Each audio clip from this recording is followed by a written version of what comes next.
Hi, welcome along everyone.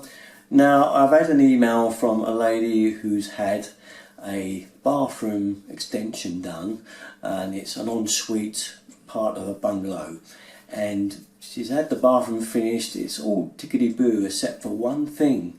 That's that the hot water takes ages before it gets hot when it reaches the taps. Now I was going to answer this just as a straight email reply, but actually I figured this is going to make a bit of a video, because I think this is something we all need to look at. We all suffer from a dead leg of water, what we call it, at some stage or another, some short, some long. And to answer this lady properly, I figured actually a video would be best to explain why it's taking ages for the hot water to reach a hot tap in a new bathroom extension. So to that end, I'm going to split the video into two parts. We're going to look at a Combi boiler first, then we're going to look at an F&E system with a hot water cylinder for use with that system, and have a look at what, if anything, can be done about this particular problem. Here then is my Combi boiler. I have an Ideal Mini in here, and it's in what was the kitchen larder. I've used the top of the space there to fit it, and because it's in the kitchen, obviously it's a very short distance to the kitchen sink, which is here. Now, as you can probably gather, this should be as short a distance as you can possibly get for that dead leg of pipe that's going to be cold and run to this tap. Now, what I'm going to do is I'm going to run this now and see how long it takes for the hot water and how much water is wasted into this kitchen bowl before it gets hot. Just before I do, for those of you who are interested, the blanket hanging on the door is because there's a lot of photographs under there, and I've got to cover them up, gents. Don't go showing the family photographs to everybody. So I'm going to turn the hot tap on. We'll see how long it takes from cold to get hot, and how much water goes into that bowl there before it reaches what I would call an acceptable hot temperature. The boiler has been off for a couple of hours, nothing's been running. You can hear the boiler just going now, getting warm, almost at a temperature where it might be acceptable to maybe do washing up. Very close. You can see some steam out the window now from the boiler, and it's pumping away. So you may be able to hear the boiler still running there as it hits the coil up. The tap is off, and as you can see, there's quite a bit of water there to have to run away before you get some decent hot water, and that is a very short distance from there to my boiler in there. If it takes that long from there to there, and my bathroom is the other side of this kitchen wall, it's going to take even longer to get to there. So here is my bathroom, the other side of the kitchen wall, and obviously the shortest one next is that bath tap there, followed by, unfortunately, the basin, which is on the far side of the wall. Now, obviously the hot tap is on the left there. It's going to take twice as long to get hot water there. When you do have a basin tap this far away from the Combi, and obviously you need to wash hands, it's not much good putting this hot tap on, because it's going to run for a good long while before you get the hot water there, and it means you probably washed your hands in a time, well I do, in the cold water, because you think, oh, I'm not waiting that long for it to come through. But unfortunately, all the time it's running and you are washing your hands in the cold water, obviously the pipe's still heating up, the water's still heating up, but it's not actually reached this tap, so you completely wasted a bit of the boiler water. Far better to use the cold tap to wash your hands, and the Combi won't fire up. I know it's not very nice in the winter when it's cold, but it will save your boiler firing up. It's just a little trick that I use, and obviously to save water as well. But there is one other thing with a Combi. A lot of you may have this function which will help. Some people say help, some say not, with this particular feature that I'm going to show you that I've got on my boiler. Well, back to the boiler, and a lot of boilers these days, and some even the older ones, will have this function here on it, preheat. Okay, so what does that do? Well, this heats a little plate inside there. It uses a bit of gas to do it, and this is designed so that you get the heat straight off without that long dead leg. And it's really a thorny subject, this one, because a lot of people say, well, obviously it uses gas to keep that topped up, but at the same time you do get that water quicker and hotter to the tap. So I'm going to put that to the test, because we've seen in the water bowl there how much water it had to drain before it got hot. I'm going to leave the boiler now for a couple of hours to cool right down, and then I'm going to run this again, but with this preheat switch on.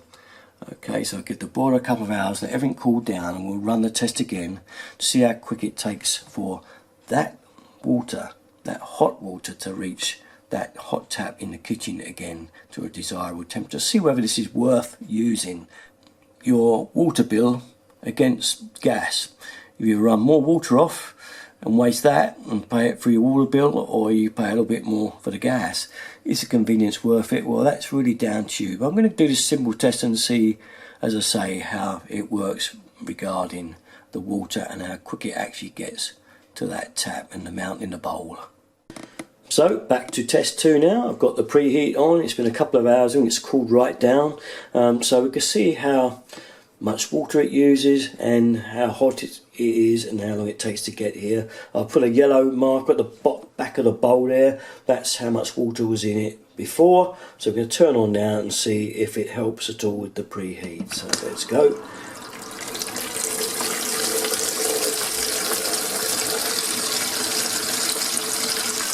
Getting hot now. Getting really hot already. In fact, that is pretty much it. Yeah, let's pull it on. Yeah, it's steaming out the boiler. That's pretty hot. Yep, that's it. So, if you look there on the bowl, you can see the water level is around about an inch below where it was before. So you don't gain that much, but I have to say the warmer water did seem to be there quicker, but not as hot as you would like it.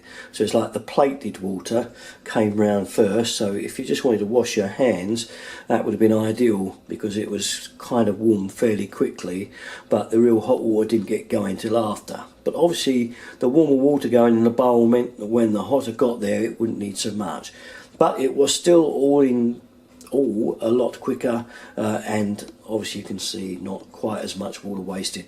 So you've got to compare the waste of water against the extra gas involved in keeping the plate hot. That's your decision.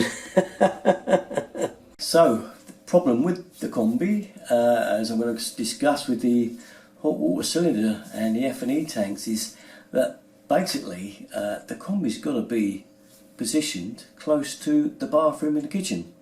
You may well wonder why the Combi is in the kitchen a lot of times, and it is because it's right by the tap, and possibly the bathroom in a lot of instances is directly above the kitchen.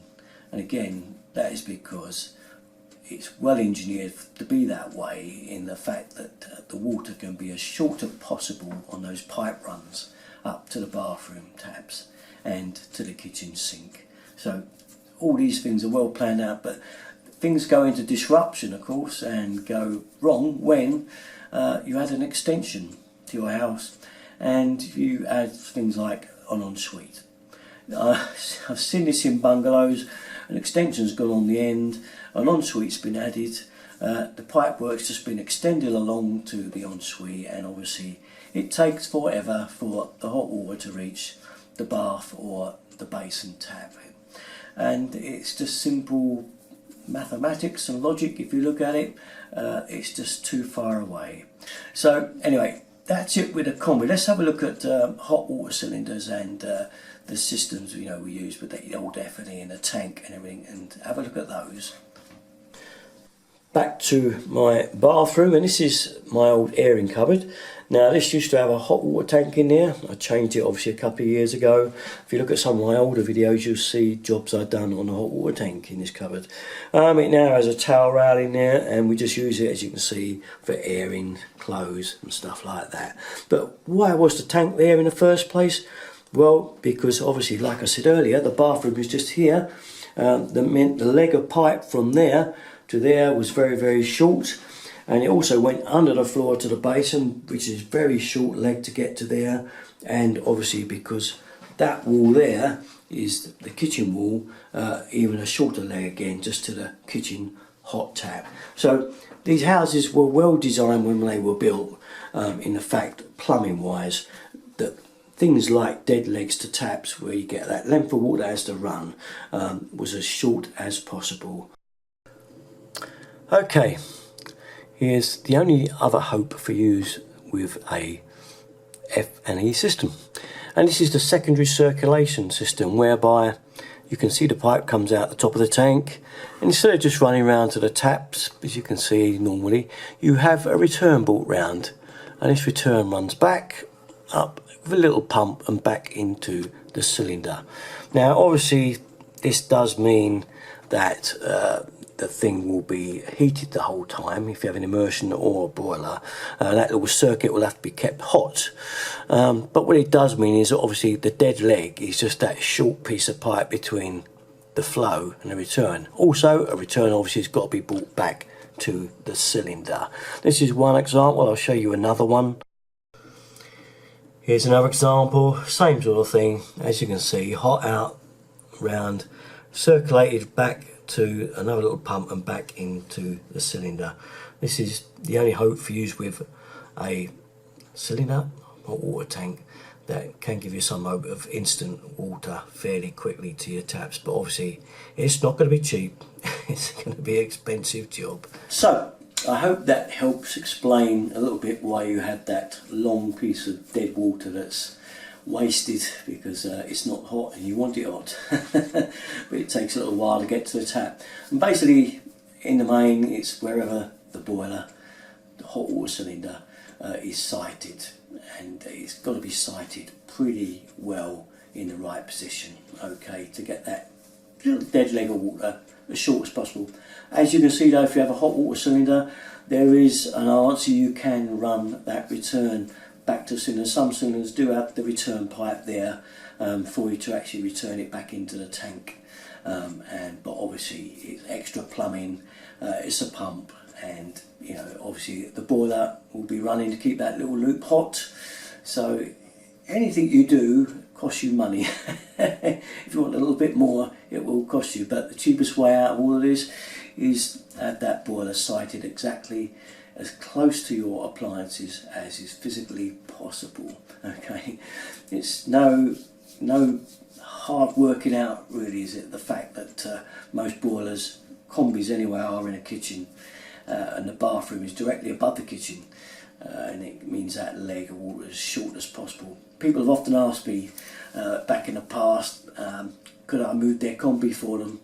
And when I've explained that by moving it up into a loft, for instance, where they want it out of the way just because they don't like the look of it in the kitchen, will mean that the water's going to take 3 times as long to get to their hot tap.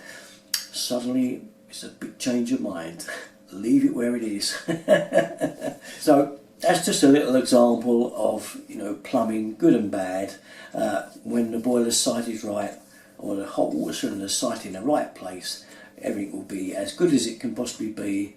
And all you've got to remember, if you do decide to have an extension somewhere, especially a bathroom ensuite sited somewhere, that it's going to be a long way away from that either hot water cylinder or that combi boiler.